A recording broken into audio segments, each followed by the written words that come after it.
ইউরোপীয় union, Commonwealth সহ আন্তর্জাতিক সংস্থার প্রাথমিক পর্যবেক্ষণ প্রতিবেদনের পর এবার এশিয়ান নেটওয়ার্ক এবং দেশি 4টি নাগরিক সংগঠন তাদের প্রাথমিক রিপোর্ট প্রকাশ করল।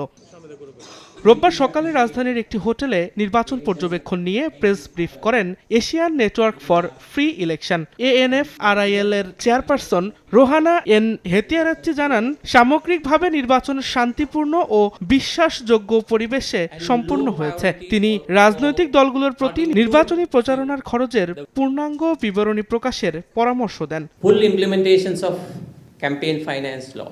We have noticed that there is no proper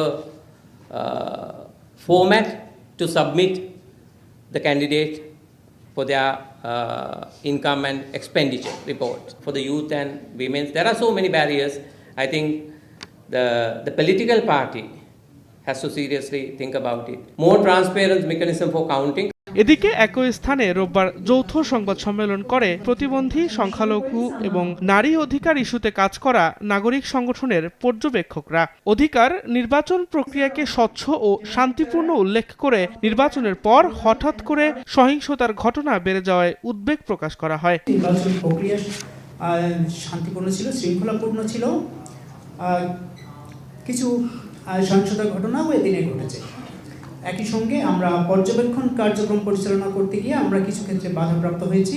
Arshi trust জানায়, 10 থেকে 12 ফেব্রুয়ারি পর্যন্ত নারীর প্রতি অনলাইন সহিংসতা বেড়েছে এবং নারী প্রার্থীদের বিরুদ্ধে সংঘবদ্ধ হয়রানি করা হয়েছে। ভোটের আগে সংখ্যালঘু সম্প্রদায় নিরাপত্তাহীনতায় ছিল জানিয়ে রূপসা জানায়, ভোটের দিনের পরিবেশ অনেক শান্তিপূর্ণ ছিল। 25টা সংসদীয় আসনের সংখ্যালঘু সম্প্রদায়ের বিভিন্ন শ্রেণী পেশার মানুষের সঙ্গে আমরা বসেছিলাম, যেখানে প্রত্যেকের কাছ থেকে আমরা একটা বিষয় পেয়েছি, আসলে যে সংখ্যালঘু সম্প্রদায় আসলে এই নির্বাচনে অনেক ভীতির মধ্যে ছিল। এই নির্বাচনে প্রার্থীদের বা অ্যাক্টিভিস্টদের ক্ষেত্রে কমেন্ট সেকশনে